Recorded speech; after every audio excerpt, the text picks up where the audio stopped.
محاولة باتجاه موراتا، تغيير اتجاه اللاعب داخل منطقة الجزاء، فاسكيز وكرة بدري يا ميرينجي. الله على موراتا، جميلة تمريرة من موراتا، تحرك ذكي من فاسكيز، ونهاية سعيدة لريال مدريد. ولسه في الثلاث دقائق الأولى من أحداث اللقاء، لا يريد أن يتوقف القطار اليوم، يريد أن يسرع، يريد أن ينطلق بذات القوة والسرعة ريال مدريد. الكرة من لوكاس، وبعد ذلك في انتظارها النجم الكولومبي الكبير خامس رودريغيز. شوفها مرة أخرى من لوكاس، لمست على ما يبدو في المدافع في ركبة، بعد ذلك خامس وفي شباك غرناطة، بدأ أنها من المدافع. على أي حال انطلقوا بقوة، ضربوا المدافع من الدقائق الأولى، ودائما رودريغيز يتجاوزون الدقائق الصعبة الأولى. لوكاس على جهة اليمين، لوكاس عرضية أخرى داخل منطقة الجزاء، عدت من موراتا، كوينتراو يستلمها، يلعبها عرضية، فرصة بالراس الثاني. يا لعيب يا حريف،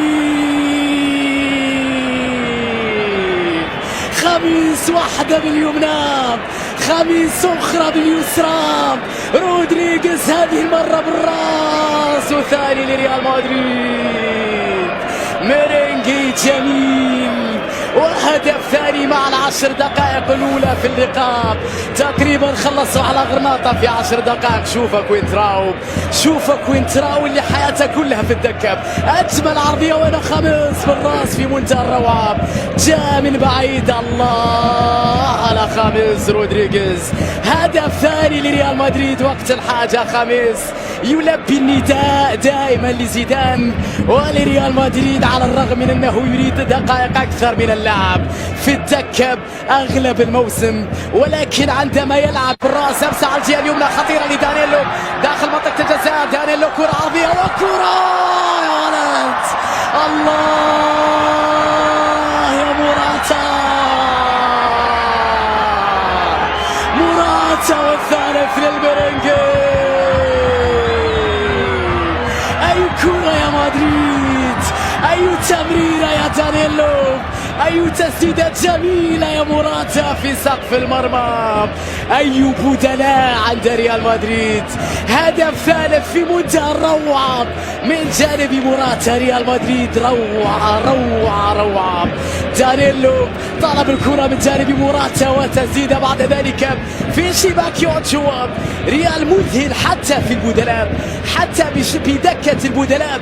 ريال مدريد مذهل بصراحة، لأنك تشاهد عمل جماعي كبير وكرة قدم مثيرة ممتعة. كيف لا يكون ريال مدريد مذهل وفي دكة زين الدين زيدان؟ كيف لا يكون مذهل ومن يدرب؟ ذكر متعة، كرة لماركو اسينسيو، خطير على حدود منطقة الجزاء. اسينسيو لموراتا، فرصة للرابع، موراتا عدى بالكرة، والرابع يا مدريد. يا موراتا،